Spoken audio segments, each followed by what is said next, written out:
Welcome to Front and Center with Jacquie Jordan.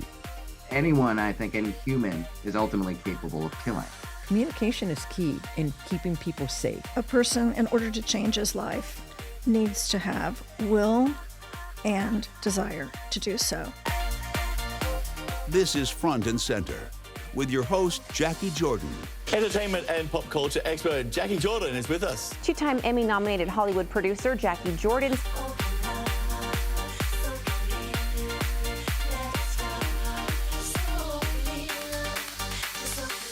We are the show where we talk with the change agents, the storytellers, and the activators, making impact from behind the scenes. This is the show where the storytellers, change agents, and activators from behind the scenes take their seat with us now front and center. In this episode, we're going to be talking about pop culture's obsession with behind-the-bars stories. Incarceration on shows like Tubi or Netflix's Orange is the New Black, and also most recently this mad obsession about Gypsy Rose Blanchard with the upcoming Lifetime documentary. New York Times yesterday, as of this taping, just did a story about Gypsy Rose Blanchard and basically kind of crafted this whole concept that with social media and our selfie obsession generations, we're now recording all of ourselves and all of our lives, which makes a story like Gypsy Rose Blanchard so much more enticing because it practically writes itself. Which reminds me of an HBO series that I just recently watched, Love Has Won, The Cult of Mother God.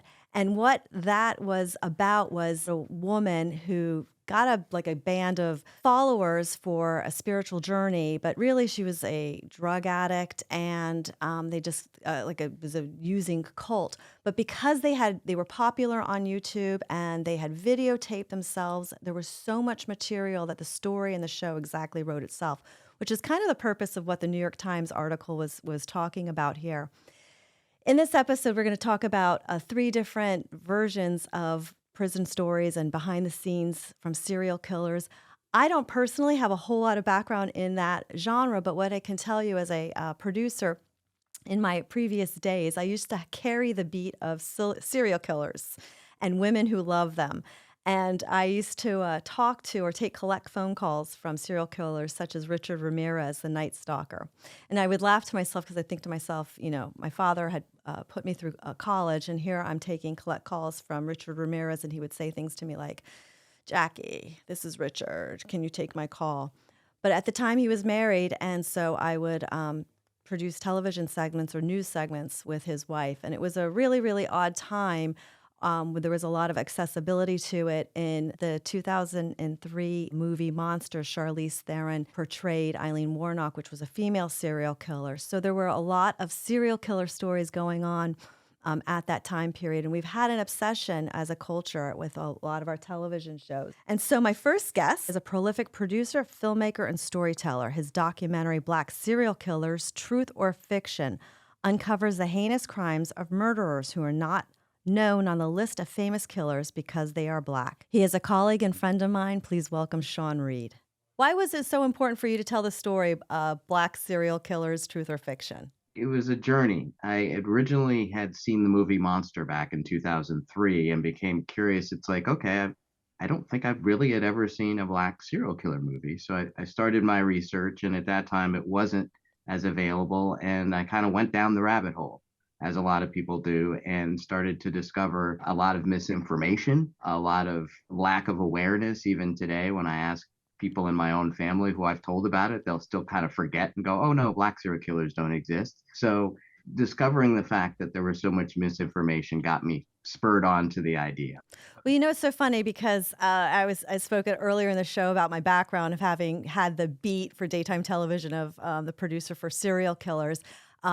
We had Eileen Warnock on the show, Geraldo, back in the 90s before she was actually put to death. And, that was very, very startling. And I, having been a producer at the time, we didn't have, the way we research stories, it wasn't like it was easy or accessible to put that collateral together. And so you've done that. You've basically, re-archived telling that story. If you'd gone in 2003 and typed in black serial killers, you probably get nothing. Yes, I was doing it like in the 90s when it was like pre-Google. So you're absolutely right. But you actually track that now on Google, black serial killers, and you've seen and I have and for you've a while. seen a difference in that. I've seen it change. I've seen more information. Dr. Alan Branson, who I discovered early, probably about 5 or 6 years ago by doing one of those searches, had written a paper about the whole subject and about the fact that we were underrepresented in the media. So overrepresented in the crime, underrepresented in the media. And that's how I found him and started having conversations. Actually, was just a good old Google search. And why is it so important that we recognize that there are black male serial killers? Well, serial killers of any other race other than white. Let's put it this way. Let's be equal opportunity. Let's make sure that everybody in America, just like everybody else, has that equal opportunity. And within all of our sex, women, black males, white males, there are serial killers, and they do exist. They're still a low percentage of the population, but especially someone like Samuel Little, when you look at him, who's now the most prolific serial killer in U.S. history with 90, almost 90 confirmed, he roamed and committed serial killings for over 40 years over, multiple states. With the information of understanding that, there's a better chance of protecting some of those people and to have fewer victims on both sides. Well, I want to roll a clip here from the soundbite here about the D.C. killer. Take a look. Now you could just imagine during that, during the DC Sniper Task Force investigation, if somebody said, listen, you know what? I think it's 2 black guys riding around in a mobile sniper's nest going state to state, starting in Washington state and just shooting people.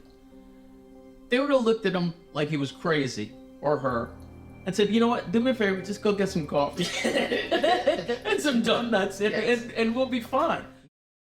Sean, we're talking on this podcast and in some of our other interviews. Why do you think we're obsessed with murderers? What's our cultural obsession with murderers? I think that it stems from like the yin and yang idea. There's no light without dark. There's no happiness without sadness. And I think understanding the further that someone can go on that darker side, I think the higher that you can go on the other side. And I think it's just also necessary for protecting our society, our moral codes, and understanding what's happening to people as a result of systematic abuse, systematic racism, whatever those things are.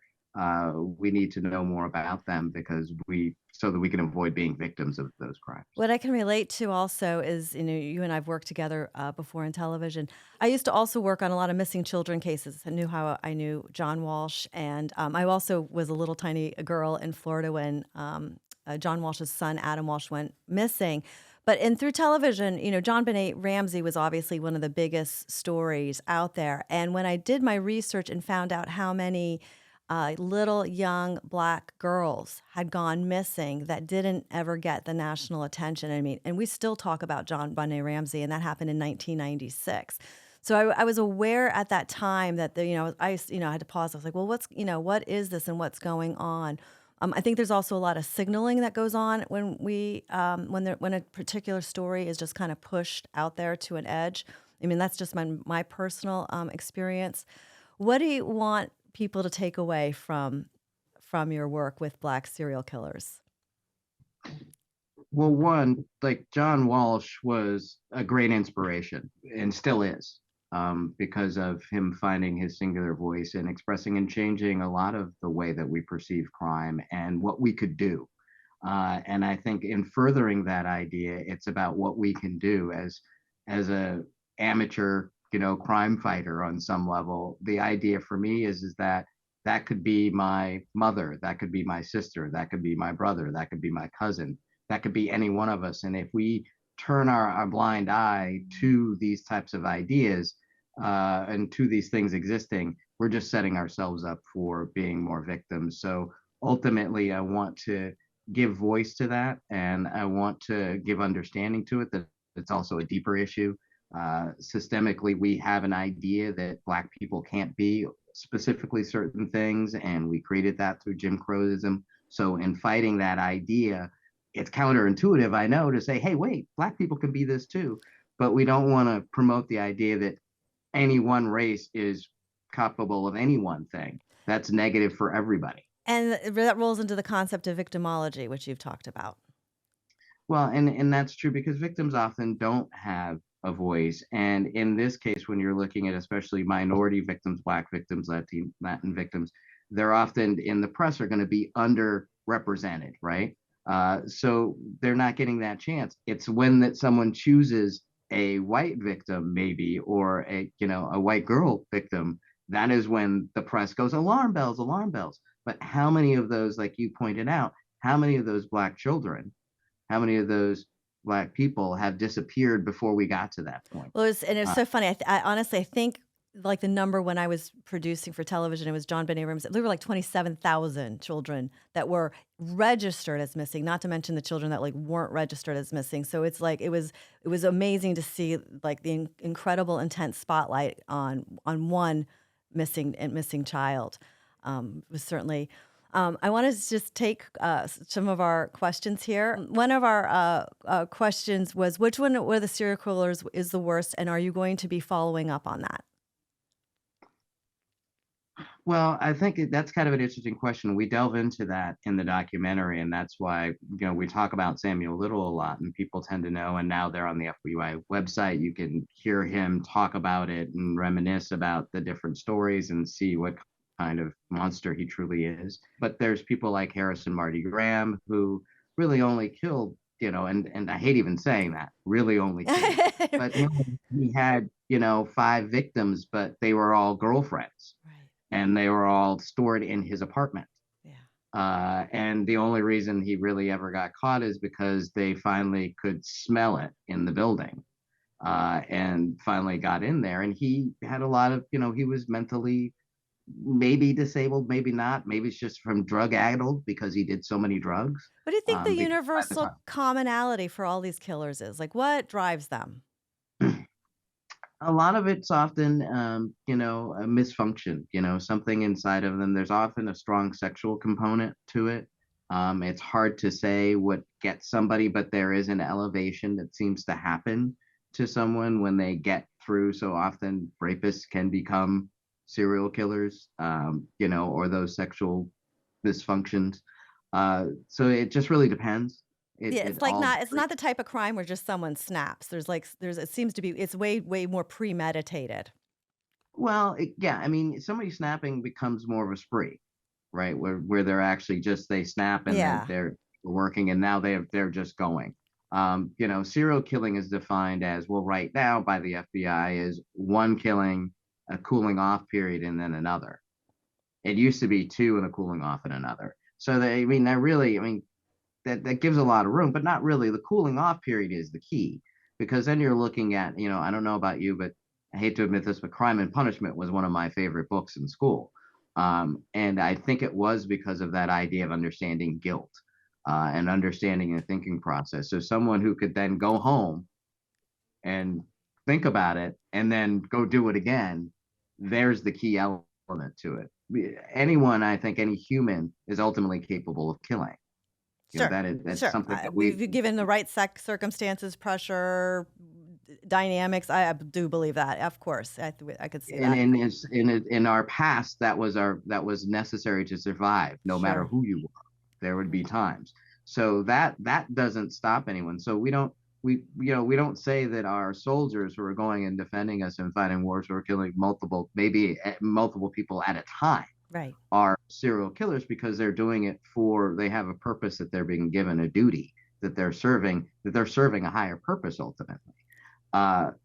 This is not the case when you're looking at someone like a Samuel Little who has a strong sexual component, gets close to these people, knocks them out, and then chokes them and disposes them somewhere, to the point where most people didn't even realize these people might have been murdered. Yeah. He was so effective at it. And this is not a genius. This is somebody who has the ability to do that. And as Dr. Branson says, if you're successful at your predilections, doesn't that make you intelligent? In a little crazy way, but yeah, I assume so. Yeah. How are you following this project up? I'm following up. Longer than the documentary or the idea for the documentary. I had been working on a script on the zebra murders from 1973 and 74, so I'm almost done with that. I'm Excellent. also working on a documentary on the Atlanta Ripper, which is actually a case where, at the turn of the century in Atlanta here, where they were, the women were disappearing on the streets and being killed in very sadistic ways, very similar to the Jacquie Ripper. And I have my streaming network, World One. So we're working on a lot of things. Very excited. I'm very excited for the new year and the new projects to come. Well, that's so fantastic. Give my best to your dad. Known your dad for a long time too. We can find the Black Serial Killers, Truth or Fiction. I found it on Tubi, but I know it's available on a lot of the streaming platforms, and of course on your streaming network platform as well. So thank you so much, Sean, for joining us. Really appreciate it.